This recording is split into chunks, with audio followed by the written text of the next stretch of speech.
Est-ce que c'est possible d'avoir 20 sur 20 sans même réviser? Si c'est une question qui t'intrigue, tu es tombé sur la bonne vidéo parce que je vais te partager aujourd'hui l'astuce ultime pour avoir sans cesse de bonnes notes sans aucun effort. En effet, tu n'auras même pas l'impression de réviser tellement ça deviendra une partie de plaisir. D'ailleurs mon capitaine, si ce contenu t'intéresse, n'hésite pas à t'abonner dès maintenant. Ici on parle de productivité, de concentration, de motivation, etc.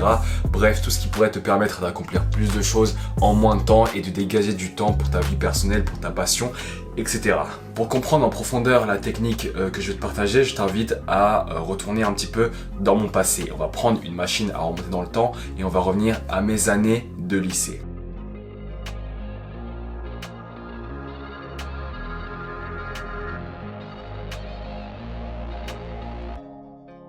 En effet, durant mes années au lycée, j'avais beaucoup moins de temps que les autres. Et là, tu vas sûrement me demander, Jay, pourquoi est-ce que tu avais moins de temps que les autres? Tout d'abord, il faut comprendre le contexte. Mes parents revenaient tard, ils travaillaient toute la journée et j'étais le seul à revenir un peu plus tôt parce qu'avec les cours, je finissais maximum à 18 h. Du coup, comme je revenais avant, c'est moi qui m'occupais de tout ce qui était tâches ménagères, cuisine, courses, etc. Donc lorsque je revenais, pendant que la plupart des gens avaient du temps pour faire les devoirs, réviser, etc. Moi, ce que je devais faire, c'était faire les tâches ménagères, je devais faire les courses, je devais cuisiner, je devais m'assurer que tout soit prêt lorsqu'ils revenaient. Et donc cela signifiait que j'avais 2 heures, 3 heures en moins par jour par rapport aux autres pour réviser, pour faire les devoirs, etc. Pourtant, étrangement, ça m'a pas si impacté que ça m'a pas si handicapé que ça.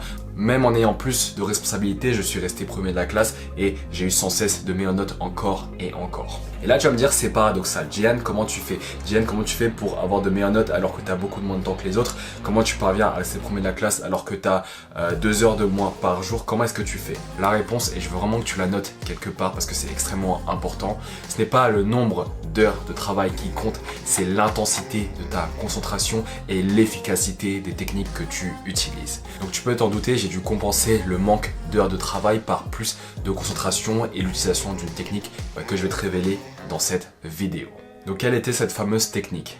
En fait, ce que je faisais, c'est que à chaque trajet pour aller à l'école ou pour revenir de l'école, je profitais de ces petites occasions pour ancrer le cours dans ma mémoire. Et donc ce que je faisais, c'est que j'expliquais le cours de manière hyper simple avec des images, vraiment en utilisant le maximum d'illustrations comme si je parlais à un enfant de 10 ans, et ça je l'expliquais à mes amis au trajet vers l'école ou au retour de l'école. Donc j'essayais d'être le plus clair possible pour m'assurer vraiment d'avoir compris le cours, et à chaque moment d'hésitation, je sortais un petit carnet et je notais la partie à revoir pour revenir le lendemain pour réexpliquer de manière plus convaincante, plus persuasive, etc.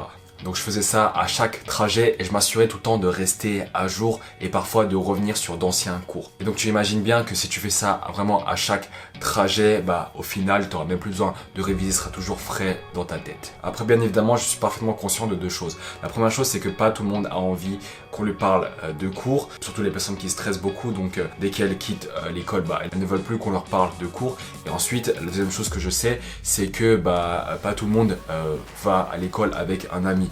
Du coup, ce que tu peux faire, c'est le réciter dans ta tête, l'expliquer à quelqu'un mentalement. Et donc en faisant ça, tu utilises l'une des techniques les plus puissantes utilisées par un brillant professeur, la méthode Feynman.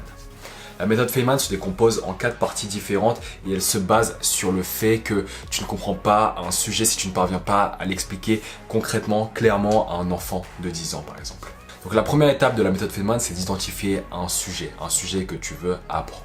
Ensuite, mon capitaine, la deuxième étape, c'est de l'expliquer soit à l'oral, soit à l'écrit à un enfant de 10 ans. Donc en rejetant au maximum le jargon compliqué parce que c'est hyper simple de se cacher derrière du jargon et ne pas vraiment comprendre le sens. Donc jette le jargon, explique ça de manière claire, utilise le maximum d'exemples, d'illustrations, etc.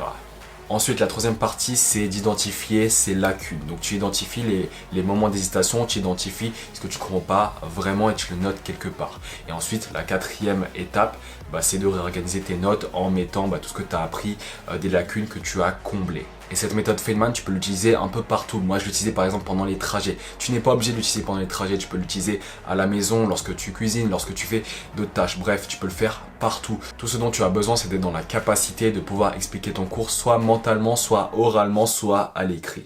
Et si tu veux rendre ça encore plus efficace et encore plus fun, tu peux te mettre dans la peau d'un professeur, prendre un tableau et faire genre que tu expliques ton cours à une audience alors que la salle est vide, mais tu expliques ça à une foule imaginaire et tu essayes au maximum d'illustrer tes propos. Et là, tu verras que au lieu de simplement réviser devant ta petite table avec ta petite lampe en train de te torturer l'esprit, c'est beaucoup plus actif déjà, c'est beaucoup plus fun et ça te donne vraiment le plaisir d'apprendre. Et c'est ça qui manque aujourd'hui, le plaisir d'apprendre. Je crois que je vais m'arrêter là, mon capitaine. D'ailleurs, j'ai ma lumière qui m'a lâché.